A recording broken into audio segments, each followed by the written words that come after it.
Mindset Tales presents The Otherkin War, a powerful fantasy story of survival, resistance, and peace.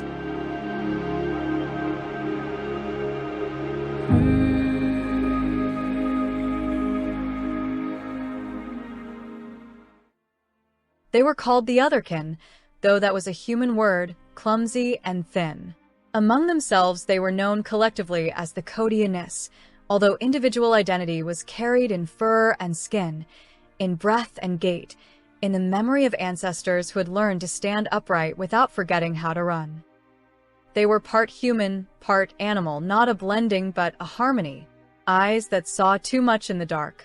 Muscles that remembered forests long burned away. Voices that could speak law and lullaby in the same breath. And the humans were coming. They always did. Kesh wore the mark of the plains wolf. Ash-gray fur, running like a shadowed seam along his spine, coarse at the shoulders, softer where it thinned toward his neck. His jaw was long rather than heavy, built for distance and patience, not the snapping finality of a predator that killed quickly. Among his people, that mattered. Endurance was a kind of honesty.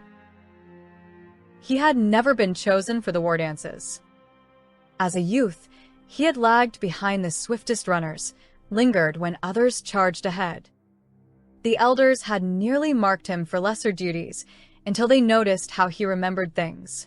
Paths once walked only as a child, springs that surfaced for a single season and vanished again. The way grass bent differently when rain had fallen miles away. So he became a keeper of roots. He mapped not with ink or stone, but with attention. He knew where hooves sank in spring and where feet rang hollow in drought.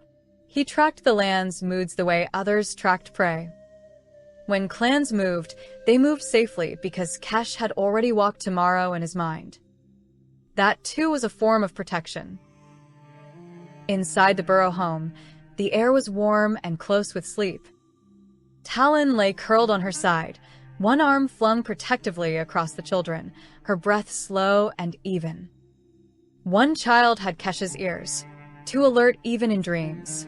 The other bore Talon's horns, still small, still soft at the tips.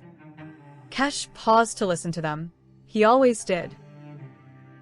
Then the sound reached him, a low, distant thunder, rolling not across the sky, but along the ground.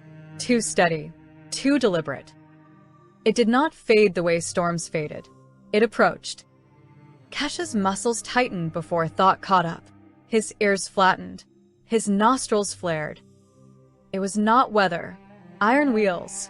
Engines. The grinding, patient noise of human movement. The sound of land being claimed by force before words ever arrived to justify it. He rose without waking Talon, careful not to disturb even the rhythm of the burrow. He slipped outside and stood barefooted on the soil, letting the night speak to him fully. The wind brought oil and smoke, burned fuel. Human fires burned differently than Otherkin ones, too bright, too constant, as if afraid of the dark rather than conversant with it.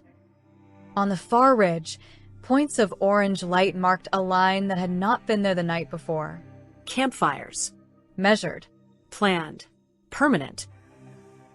Kesh followed the line with his eyes until it ended at the place where the boundary stones lay, half-buried, weather-worn markers set by ancestors who had believed, perhaps foolishly, that reminders could become restraints. They had crossed them again. A familiar weariness settled into his chest, heavier than fear. The elders would gather at first light. They would sit in a half-circle and speak of patience, of cycles, of the long view. They would remind one another that the Otherkin had outlasted kingdoms before. Envoys would be chosen, those with smooth voices and unscarred hands. Gifts would be carried. Promises would be exchanged. Humans spoke the language of peace fluently, but they honored it rarely. Kesh did not hate them. Hatred required a simplicity he could not afford. He had traded with humans, shared fires with them on neutral ground. He had learned their words, their gestures, the subtle ways their faces hardened when they believed themselves righteous. He had watched their maps, though, watched how they never stayed finished, how lines crept outward like frostbite, slow, pale, irreversible. He had seen forests renamed as timber, rivers reduced to rights and allocations, land turned into something that could be owned rather than belong to. He looked back toward the burrow, toward the shallow rise of earth that sheltered his family. This time, the line passed through them. Not someday. Not eventually. Now. Kesh placed his hand on the ground and felt the vibration of distant engines shudder through the soil. The land was not afraid. It was waiting, just as it always did, for someone to decide what would be done in its name. He straightened. Enough patience had been spent. This time survival would not mean retreat. This time it would mean standing. The elders forbade action. They gathered at the council fire beneath a sky paling toward morning, their silhouettes heavy with history. Horns curved like old moons, fur silvered by decades caught the firelight. These were not fools, nor cowards. They were survivors, shaped by centuries of retreat that had kept the clans alive when louder peoples vanished. Eldamar spoke at last, his voice worn smooth by repetition. Survival is patience. We have endured longer than empires. Humans burn hot and brief. We outlast them by yielding. Others murmured assent. Yielding had become a virtue over time, polished by necessity until it shone like wisdom. Kesh stood among them, hands clasped behind his back, listening without interrupting. He understood their fear. He shared it, but something inside him refused to lie down beside it. He replied quietly when the fire fell into a pause. Endurance is not victory. It is only time. Mar's eyes flicked to him. Time is everything. No, wholeness is. Silence followed, not angered, but uneasy. The kind of silence that came when an old truth was challenged by a newer one that had not yet learned how to behave. Kesh bowed when the judgment was given. No action, no resistance, envoys only, as it had always been. But bowing was not agreeing. Survival, he knew, was not just lasting. Stones lasted. Ruins lasted. Survival meant remaining intact.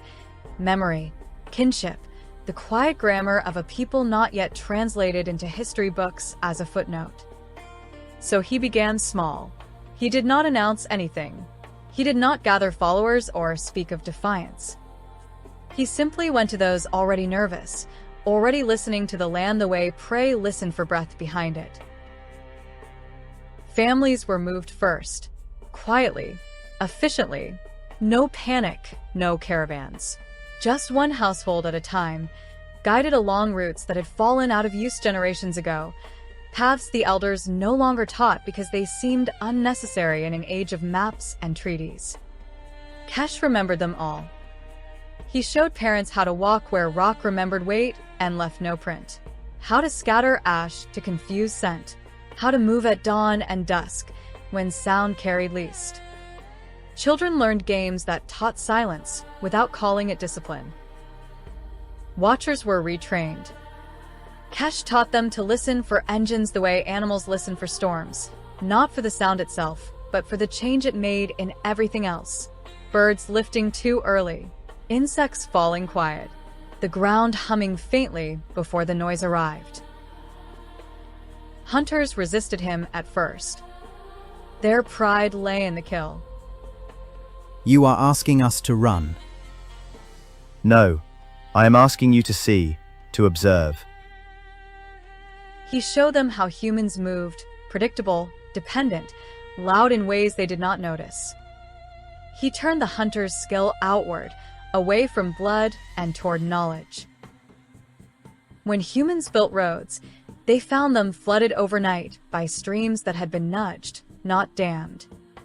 When they cleared land, tools vanished, never broken, never left behind, simply gone, as if the ground itself had swallowed them. When patrols advanced, they found nothing waiting for them at all. No tracks. No signs of struggle. Just silence. And the sensation, impossible to report without sounding foolish, that they were being measured. And so rumors spread through the human camps. Ghost beasts, some said. Wild men, others insisted. Demons in the grass.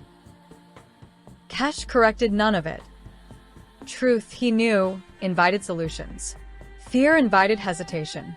And hesitation, stretched long enough, could become a chance to breathe.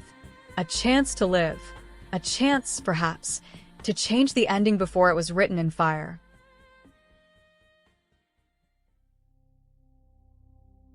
The resistance did not name itself. Names implied permanence, hierarchy, a thing that could be pointed to and destroyed. This was neither banner nor army. It was movement, families shifting like water around stone, information passing hand to hand, breath to breath. It existed because it had to. Otherkin began to arrive from distant clans. They came at night, alone or in pairs, following rumors that felt more like instinct than news. They found Kesh where he always was, walking routes, listening, refusing the posture of command. He never called gatherings, never spoke of unity. When asked what he led, he answered simply, Nothing but that which belongs to me. That was why they stayed. Power had broken too many before him. Kesh would not touch it.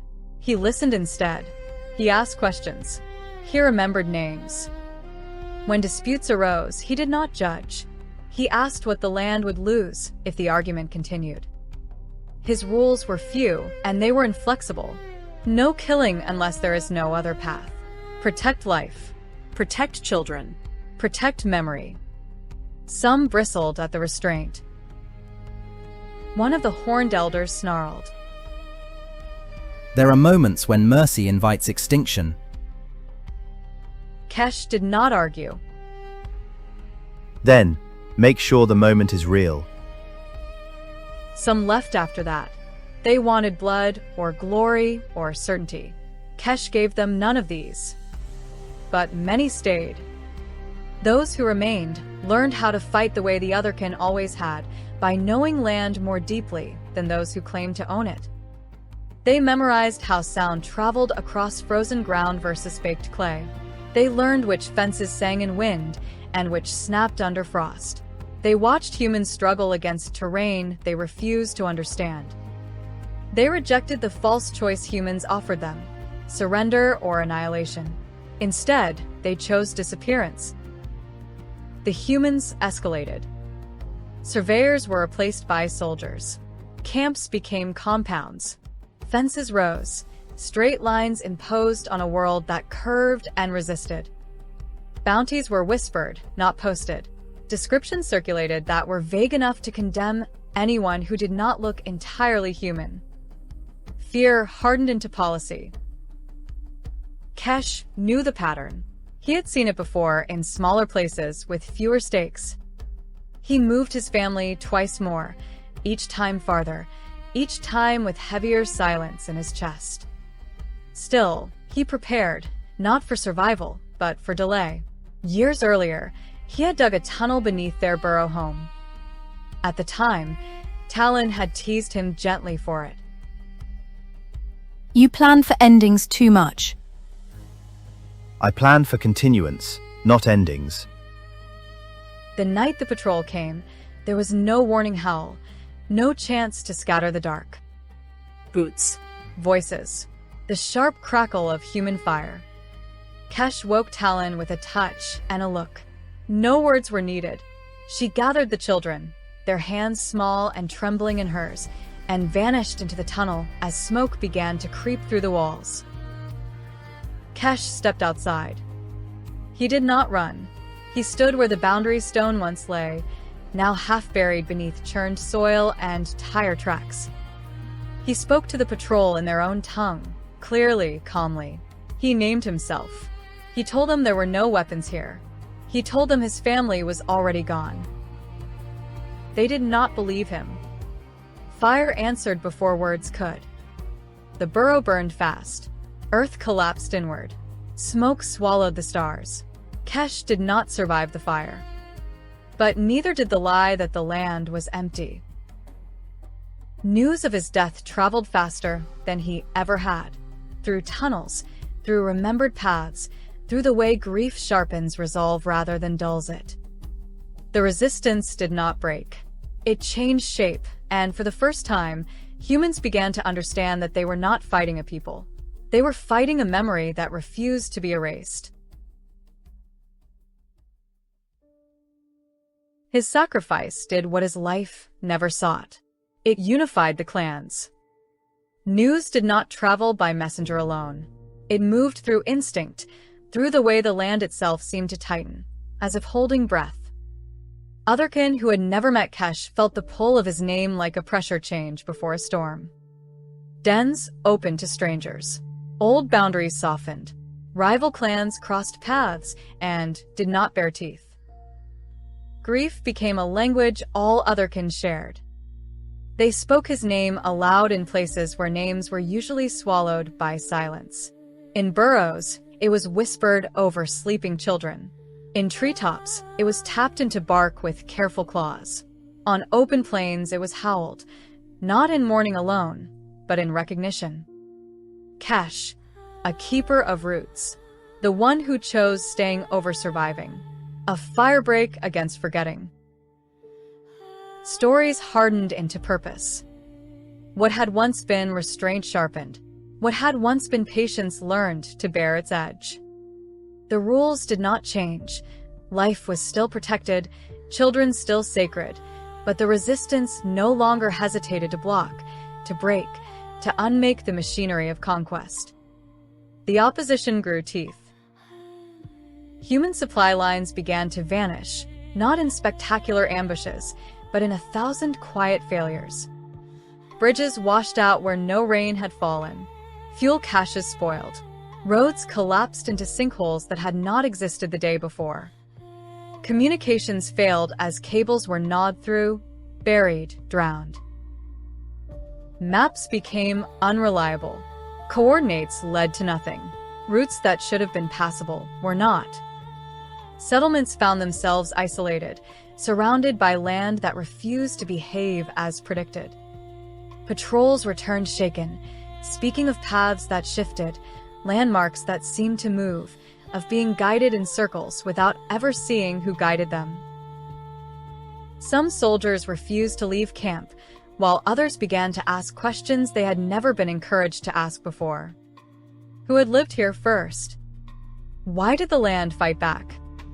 Why did no one ever see an enemy, but always felt one? Human settlements stopped expanding. Then they stopped sleeping easily, and something unexpected happened. Humans began to listen. Not all at once. Not with humility at first. They listened the way frightened people listen, selectively, skeptically, because survival demanded it. They listened to rumors that contradicted official briefings. To elders who remembered earlier treaties, to children who swore the monsters had returned lost toys instead of taking them. They listened to the absence of victory. Some humans, engineers, medics, translators, began leaving supplies untouched where they knew Otherkin would find them. Some marked maps differently, adding notes instead of claims. Some refused orders quietly, convincingly enough to delay operations without being punished. The war no one had declared began to stall, and in the long pause that followed, the land, patient as ever, waited to see whether listening would finally become understanding. Kesh did not live to see that moment, but it was his doing all the same. It was a human child who ended the war. She crossed the fence at dawn, when guards were tired and the world felt briefly unfinished. The wire had been bent days earlier by hands that understood metal fatigue better than rules, but she did not know that. To her, it was simply a gap wide enough for curiosity to fit through. Beyond the fence, the land did not feel conquered. It felt as if it was awake. The air smelled different, cooler, damp with earth rather than fuel. Sound thinned as she walked, as if the world were listening back. She went farther than she meant to, following a line of stones half buried in grass, until the camp noise behind her became something she could pretend had never existed. Fear came late. When it did, it came all at once.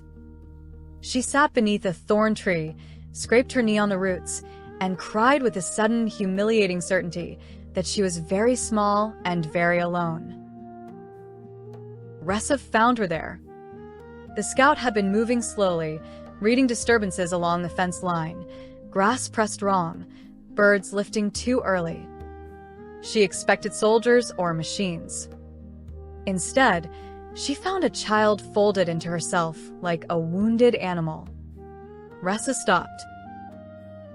She bore the horns of the plains doe, slender and branching gently backward, and the soft brown fur of one shaped for watchfulness rather than pursuit. She could have vanished. She could have called others.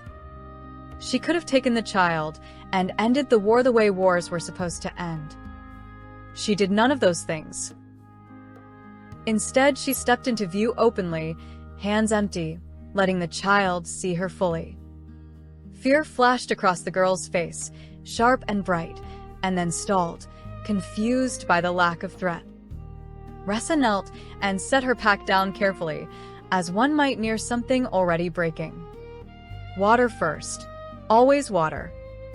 She slid the flask across the dirt, then a small bundle of food, pressed fruit, roots softened by steam. She did not move closer. She did not speak. Hunger translated what language could not. When the child had eaten and the shaking eased, Ressa spoke, not to instruct, not to warn, but because stories were how Otherkin remembered who they were when the world insisted otherwise. She told of a plains wolf who kept roots safe, of a kin who believed survival meant remaining whole, of a father who stood in fire so his family could keep walking forward. She did not name humans as enemies. She did not name the war. She named love. At the fence, Ressa stopped. She did not cross. She returned the child gently to the place she belonged, placed water and food in her hands, and stepped back without ceremony. The child watched her go, carrying the story the way one carries something fragile and important without knowing why. She told it to her parents that night. They listened because children do not lie about kindness. They told it again, haltingly, to neighbors, to others whose children had begun asking why the land beyond the fence felt angry. The story spread, not as accusation, not as strategy, as memory. Some humans remembered older truths, blurred by time, dulled by repetition. That coexistence had once been possible. That treaties had once meant restraint rather than delay. That conquest was not a law of nature, only a habit practiced long enough to feel inevitable. Questions followed. Quiet ones. Dangerous ones. Why did the Otherkin never strike first? Why did they protect children who were not theirs? Why did the land itself seem to resist only those who refused to listen? Orders slowed. Patrols hesitated. Engineers argued with commanders. Translators, long ignored, were suddenly asked to speak. Talks began. Not ceremonies. Not declarations. Meetings in open ground. Hands visible. Weapons left behind because bringing them would have ended the conversation before it started. Otherkin came without banners. Humans came without ranks. Borders were redrawn, not as lines of ownership, but of stewardship. Shared lands where no fence could stand. Protected routes for migration and memory. Rivers granted rights instead of permits. Law written slowly, argued fiercely, revised often. It was imperfect. Peace always is, but it was chosen. And for the first time, the land did not feel like it was waiting for the next mistake. Years later, Kesh's children stood on the ridge where the first fires had burned. The scars were still visible if you knew how to look. The soil there held heat differently. Grass grew shorter, tougher, as if it remembered being cautioned once and refused to forget. Wind passed over the ridge with a low, steady voice, neither mourning nor celebration. They stood where their father had stood. The sun, taller now, his wolf mark darkening with age, felt the ground through the soles of his feet the way Kesh had taught him, listening not for danger, but for tone. His sister, horns curved and polished by years of growth, shaded her eyes and traced the paths below with quiet familiarity. Below them, the land no longer felt divided. Human and Otherkin homes stood together in loose, practical clusters, wood beside stone, burrows opening near foundations poured carefully rather than imposed. Smoke rose in thin, respectful lines. Children ran without checking which shape their playmates wore. Laughter crossed species without pausing to explain itself. It was not harmony yet, but it was work in progress. Talon stood between her children, older now, her first silvering at the temples. She carried herself differently, less guarded, but no less alert. Peace had not made her careless. It had simply shifted what vigilance meant. She placed her hand on the boundary stone. Once, it had marked a warning, a place where listening became essential because trespass had consequences. Now it bore two symbols carved deep enough to outlast weather. The spiral of the Otherkin clans intertwined with the human mark of accord. Neither dominant, neither erased. Your father did not want to be a hero. Her voice held no bitterness, only accuracy. The son nodded. He remembered his father mostly through stories, but stories had weight. They shaped how he moved, how he chose when to stand and when to bend. No, he wanted us to be safe. The wind moved through the grass then, carrying with it the distant sound of engines, fewer now, slower, following routes negotiated rather than imposed. Alongside it came another sound, the answering call of the plains wolf, rising from far off, not sharp enough to warn, not loud enough to summon, a presence, a remembering. The children stood until the sounds braided together and faded into the day. When they turned to go, they did not look back at the ridge. There was no need. The land was no longer waiting, it was living, and in that living, imperfect, shared, and ongoing, the promise had been kept.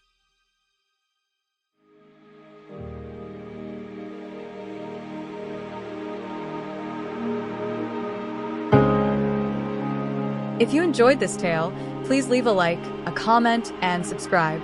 It would mean the world to us.